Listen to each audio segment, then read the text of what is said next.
Après un incident malheureux de bizutage, la présidente d'une sororité cherche à protéger son pouvoir en ordonnant à son demi-frère de séduire la fille du vice-président des États-Unis à la maison de la sororité Delta Phi. Les membres préparaient leur présentation de bienvenue pour Caroline Mitois, leur future présidente, mais CCE leur annonce que leur présentation n'est pas suffisante. Quelques instants plus tard, Caroline arrive après que son petit ami Rohr l'ait déposé. CCE se vante de ses projets de rush, mais la femme lui rappelle le problème d'optique qui persiste depuis le bal de printemps de l'année dernière. 3 mois plus tôt, Lucian Belmont, le demi-frère de Caroline, était allé au bal de printemps puis s'était discrètement éclipsé pour une rencontre torride avec Beatrix Ward dans les toilettes. Pendant ce temps, CCE l'avait bombardé de messages, mais il les avait ignorés et était retourné à la fête. Après cette interaction intime, il avait subtilement flirté avec Kate. Beatrix avait aussi essayé d'entrer dans la fête exclusive, mais 2 femmes l'avaient arrêtée car elle n'était pas sur la liste des invités. Parallèlement, Bly Powell avait pris Lucian à part pour lui faire comprendre qu'il souhaitait avoir une relation avec un homme, puis CCE les avait rejoints pour discuter de ses plans pour l'élection à venir, Bly révélant les étapes calculées qu'elle prenait pour garantir la victoire. Soudain, elle aperçoit Rohr avec Jenny Davenport, la principale rivale de Caroline pour la présidence, et elle alerte son amie. Finalement, Caroline affirme qu'elle obtient toujours ce qu'elle veut, ce qui crée des tensions avec Lucian et mène à une dispute. CCE intervient pour désamorcer la situation, soulignant que leur véritable problème réside dans l'alliance entre Rohr et Jenny. Plus tard, Caroline trouve son petit ami en train de regarder le rituel de bizutage du bal de printemps, bien plus brutal que prévu. Alors que les nouveaux membres subissaient l'épreuve horrible, Scott Russell reçoit un coup à la tête et s'effondre sur place alors que le chaos s'ensuit. Caroline réalise que cet incident pourrait ruiner ses plans minutieusement préparés pour devenir présidente. Actuellement, Rohr fait face à des questions concernant ses allées et venues lors du bal de printemps de l'année dernière. Le doyen Sheffield commence à interroger ceux qui pourraient en savoir quelque chose sur l'incident. L'homme se concentre sur la découverte de toute activité de bizutage illicite. Pendant ce temps, le représentant Russell, le père de Scott, insiste pour savoir pourquoi il n'y a eu aucune conséquence, mais Scott affirme qu'il ne se souvient de rien, ce qui ne fait qu'approfondir le mystère. Sheffield annonce que toutes les fraternités et sororités sont en probation jusqu'à ce que quelqu'un soit tenu responsable et que la police universitaire sera doublée, surtout avec l'arrivée imminente de la fille du vice-président. À l'extérieur de l'école, on demande aux membres du Congrès s'il soutient la législation fédérale contre le bizutage et il promet de travailler avec l'administration pour s'assurer qu'aucun étudiant ne souffre comme Scott.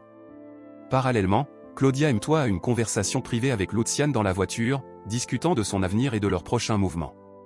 Elle touche ses jambes et admet que bien qu'elle soit sa belle-mère, elle a toujours été attirée par lui.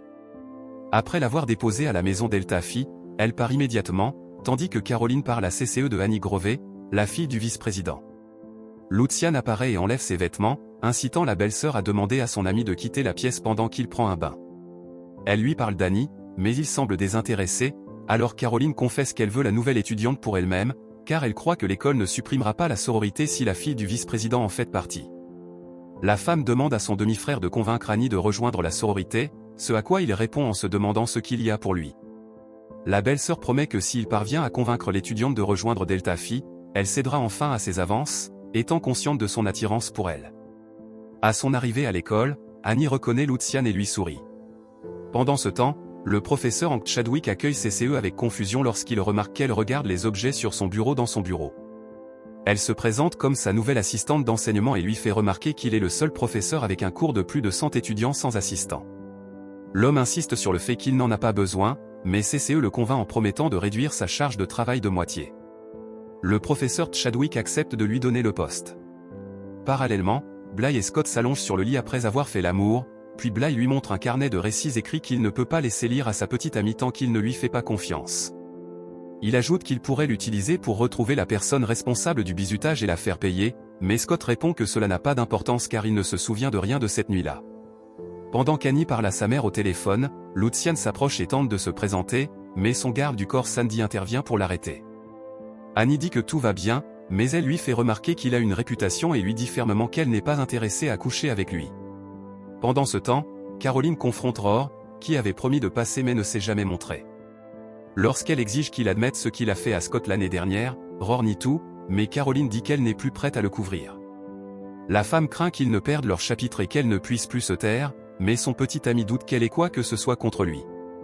En colère, Rohr dit à Bly qu'il veut que Caroline soit expulsée et interdite de la maison, mais sa petite amie l'interrompt. Elle l'accuse d'avoir fait du mal à Scott et, à sa grande surprise, son ami prend le parti de la femme. Lorsque Lucian arrive, Rohr exige la clé du coffre, s'attendant à ce que ce soit son ticket de sortie de ce pétrin. Cependant, lorsqu'il l'ouvre, il découvre que le livre qu'il cherchait est manquant. Furieux, il attaque Lucian, ce qui pousse Caroline à appeler la police universitaire à la maison Alpha Gamma. Finalement, la police universitaire met fin à la bagarre et emmène Rohr. Scott commence à mettre les choses en ordre et se rend compte que l'homme était probablement celui qui lui avait lancé une canette de bière l'année dernière. Plus tard, Lucian parle à sa belle-sœur de la chute de Rohr et lui dit qu'elle peut avoir Annie si elle la veut. CCE révèle que la nouvelle étudiante ne s'est pas présentée à Sigma hier, ce qui est une bonne nouvelle pour eux, mais elle s'inquiète que les choses empirent à cause de l'article de Béatrice, qui dépeint la sororité sous un jour négatif. Caroline demande alors à son demi-frère d'utiliser la journaliste pour atteindre Annie. Pendant ce temps, dans la chambre d'Annie, Béatrice lui explique comment fonctionne le système grec sur le campus, comment les groupes dirigent l'école et comment certains sont pires que d'autres. La nouvelle étudiante voit Lucian l'attendant dehors, décide de ne pas s'approcher de lui et demande à son amie ce qu'elle doit savoir à propos de l'homme avant un événement de délégués. Caroline rencontre les membres de la sororité et explique que le vote de ce soir déterminera qui recevra une invitation pour la soirée du président. CCE commence à examiner les candidates, dont beaucoup avec lesquelles Lucian a été impliqué, ajoutant de la tension à la situation. Lors du tour d'Annie, CCE et Caroline sont surprises lorsqu'elle reçoit un vote unanime pour recevoir une invitation à la soirée du président.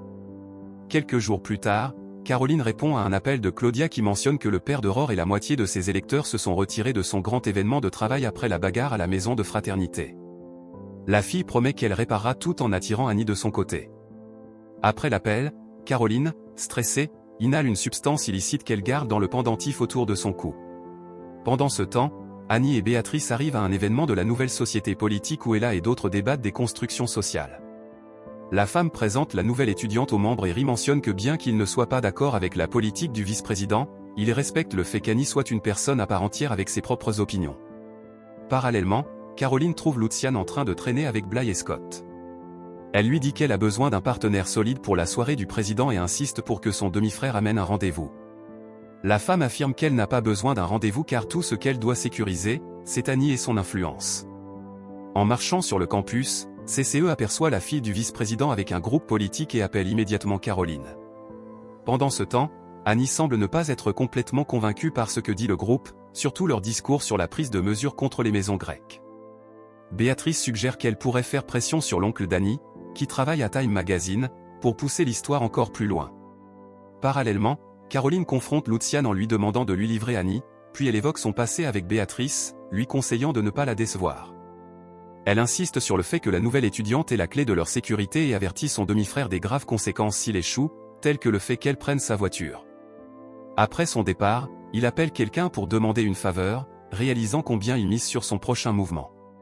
Le lendemain, CCE pense que Caroline devrait choisir un nouvel homme avec qui sortir, convaincue que cela aidera sa réputation, mais cette dernière est en désaccord, car elle se concentre davantage sur Annie. Dans sa chambre, la nouvelle étudiante trouve de nombreux messages de Lucian ainsi qu'une pile d'invitations, sa curiosité grandissant face à son insistance. À la maison Alpha Gamma, Bly appelle Lucian Monsieur le Président et Brian rejoint la conversation en rappelant qu'il est vice-président. Plus tard, Lucian offre à Annie un cadeau, une fausse carte d'identité sous le nom de Cassidy Fitterstone, un geste qui la laisse intriguée et plus attirée par l'homme charmant qu'elle ne l'avait prévu. Il lui dit qu'il a apprécié leur soirée ensemble et qu'il pense qu'elle a ressenti la même chose, mais il est confus par sa froideur soudaine. Il insiste sur le fait qu'il a encore beaucoup à offrir et essaie de la convaincre de lui donner une nouvelle chance. Pour tenter de la séduire, il lui promet de faire tout ce qu'elle veut lors de la soirée du président.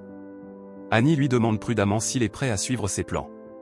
Pendant ce temps, Bly rend visite à Caroline pour lui informer qu'une équipe de journalistes est arrivée, se préparant pour la grande soirée. CCE lui fait également savoir que la fille du vice-président est en route.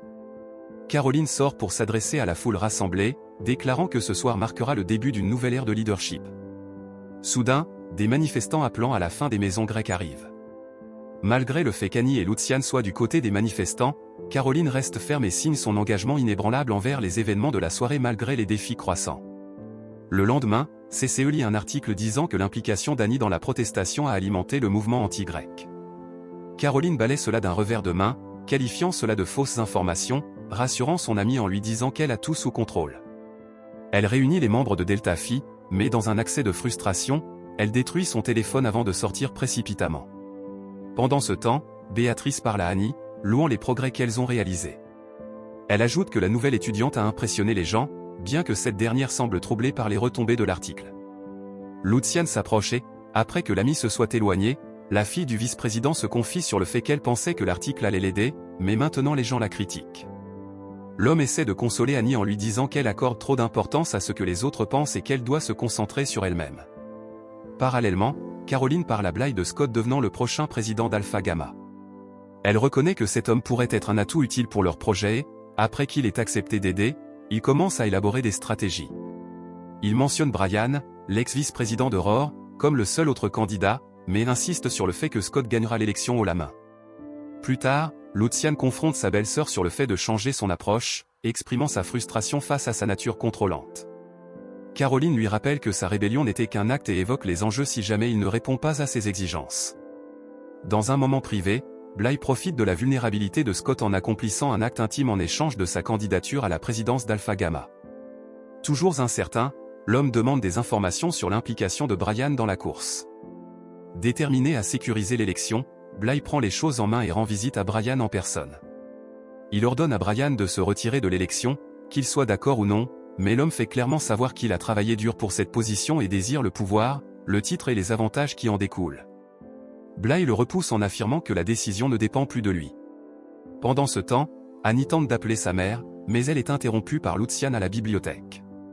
Il essaie de lui montrer qu'il se fiche des conséquences, la poussant à arrêter de s'inquiéter.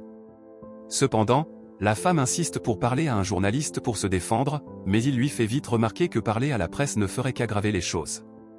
Malgré sa frustration, Annie accepte à contre-ségur de faire confiance à Luciane. Parallèlement, Béatrice prend avec enthousiasme un appel d'un journaliste du Manchester Daily qui souhaite la suivre lors du symposium de la nouvelle société politique. Ailleurs, CCE et Caroline discutent des événements à venir, mais Bly les interrompt avec une mise à jour sur Brian, qui refuse toujours de se retirer de l'élection. Il suggère qu'une touche féminine peut résoudre cette situation et qu'il a besoin d'aide pour exposer les défauts de l'homme. Caroline leur dit de coordonner avec CCE, bien que cette dernière résiste au début, car elle doit aider le professeur Hank Chadwick. Cependant, Caroline insiste sur le fait que le professeur ne vaut pas la peine et qu'elle doit le faire pour la sororité, et elle finit par accepter. Plus tard, Luciane et Annie se rendent au magasin pour acheter de l'alcool et d'autres articles. La caissière demande la pièce d'identité de la femme, mettant les deux dans une situation embarrassante.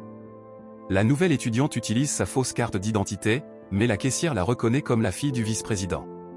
Luciane prétend rapidement qu'elle est juste une sosie, et elle ajoute plus de détails pour rendre son histoire fabriquée plus crédible. Pendant ce temps, CCE rend visite à Brian pour essayer de récolter des informations sur lui. Après l'interaction étrange avec son membre, elle appelle Bly pour lui dire que l'homme est bien équipé. Bly lui dit d'improviser et de trouver un moyen d'utiliser cela à leur avantage. La femme revient et essaie d'utiliser de la glace pour rendre le membre de Brian plus petit. Plus tard, Luciane convainc Annie de nager avec lui, et ils sautent dans l'eau, s'amusant brièvement jusqu'à ce qu'une alarme se déclenche, signalant un problème. Affolés, ils prennent leurs affaires et s'enfuient en souriant. Parallèlement, Bly utilise une photo compromettante que CCE a discrètement prise pour faire chanter Brian, exigeant qu'il se retire de la course. Il promet que si c'est le cas, les photos et les rumeurs disparaîtront, ajoutant que tous les membres de Delta sont prêts à dire à tout le monde qu'il est bien équipé s'il coopère. Craignant l'humiliation, Brian annonce qu'il se retire et choque tout le monde en soutenant Scott comme son remplaçant. Lors de l'événement de la nouvelle société politique, Béatrice parle avec Ali Dunbar, un journaliste du Manchester Daily. Elle essaie de faire partager l'histoire d'Annie, mais Luciane rappelle à la femme que les actions parlent plus fort que les mots, faisant référence à leur succès précédent pour ruiner la soirée du président à Delta Phi. Plus tard dans la soirée, Annie et Luciane assistent à une manifestation contre la vie grecque et rejoignent le groupe en route pour la maison Delta Phi. À la grande surprise de tous, Caroline accueille les manifestants, y compris Béatrice. La foule entre dans la maison et profite du champagne et des plats qu'ils ont préparés. Plus tard, la femme s'approche de Luciane et Annie, offrant à la nouvelle étudiante une chance de repartir de zéro et de profiter de la fête. Dès que Béatrice entre dans la maison, elle se plaint au journaliste de l'argent que la sororité utilise pour ce genre d'événement. Caroline entend le commentaire et lui dit qu'elle est toujours la bienvenue pour profiter des festivités, tout comme elle le fait en ce moment. La présidente de la sororité révèle également subtilement que Béatrice a participé au rush de l'année dernière, mais n'a pas eu la chance de rejoindre la fête parce qu'elle n'était pas sur la liste. Ali saisit ce détail, comprenant que les actions de Béatrice peuvent provenir d'un ressentiment personnel, puisqu'elle n'a pas été acceptée à Delta Phi. Furieuse, Béatrice accuse Caroline d'être purement maléfique et tente de rallier la foule pour partir, mais personne ne la suit. Elle parle aussi à Annie, lui disant qu'elle devrait partir ensemble, mais la fille du vice-président s'excuse et dit qu'elle veut rester un peu plus longtemps. Lorsque le journaliste demande à la nouvelle étudiante un commentaire, elle répond qu'elle n'a rien à partager pour l'instant. Caroline intervient en détournant l'attention sur Scott, annonçant qu'il est le nouveau président d'Alpha Gamma. Ensuite, Bly prend le relais de la conversation, s'assurant du contrôle du récit. CCE s'approche d'Annie pour lui demander tranquillement ses coordonnées, insinuant qu'elle pourrait être une future recrue de Delta Phi. Plus tard, Lucian félicite sa belle-sœur en privé, mais elle lui rappelle rapidement qu'il n'a toujours pas rempli une partie importante de leur accord. Pendant ce temps, Brian observe Bly et Scott de loin, sa suspicion grandissant à mesure qu'il observe leurs interactions. À la fin de la soirée, Caroline regarde Annie partir avec Lucian, intriguée et impatiente de voir si son demi-frère réussira son plan ou échouera.